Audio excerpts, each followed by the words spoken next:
வரத்தை வாங்கி கொண்டு வர வேண்டும் என்று சொல்ல ஆட்டுமென்று சம்மதித்து ஆதிபராசக்தி இறைவனாகிய சிவபெருமானிடத்திலே ஓடி வந்தார்.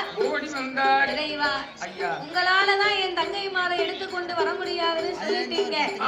அதனால எங்க அன்னை சென்று எடுத்து வருவதாக என்னிடத்திலே சொல்லி இருக்கார். ஆனா அதுக்கு 2 வரத்தை மட்டும் நீங்க எனக்கு தரணும். 2 வரம்னா உனக்கு என்ன வரம் வேணும் பார்வதி? பறக்கக்கூடிய படகும் நாகதாளி வேறும் எனக்கு வேணும். சரி, என்கிட்ட இருக்குன்னு உன்கிட்ட சொன்னது யாரு? அண்ணன் சொன்னாரா? அவருக்கு தெரியாம நான் கைவசமா வச்சிருந்ததே இந்த 2 வரம் தானே. அதையும் உங்ககிட்ட உண்மையை சொல்லிட்டாரா? சரி, பரவாயில்லை. அதாவது ஆயனுக்கு தெரியாத ஒரு காரியங்கள் எதுவுமே கிடையாது. சிவனுக்கே தெரியாத காரியம் விஷ்ணுக்கு தெரியுமா? அவருக்கு தெரியும். எதனால? ஆக்க பிறந்தவர் சிவபெருமான், அழிக்க பிறந்தவர் விஷ்ணு பெருமான். ஆகையினால அவருக்கு தெரியாத காரியம் எதுவுமே கிடையாது.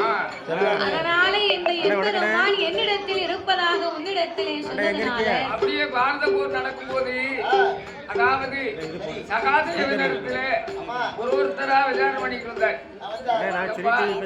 சண்டை செய்வோமா இல்லை நாட்டை வாங்குவோமா, 5 பேருக்கு 5 ஊரை வாங்குவோமா அப்படி என்று வரிசையாக விசாரித்து வந்தார். அப்ப சகாதேவனிடத்துல அப்போது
கண்ணபுரான் பட்டநாமம் வழுக்க சாத்தி 27 தொட்ட நாமம் 96 போட்டுக்கொண்டு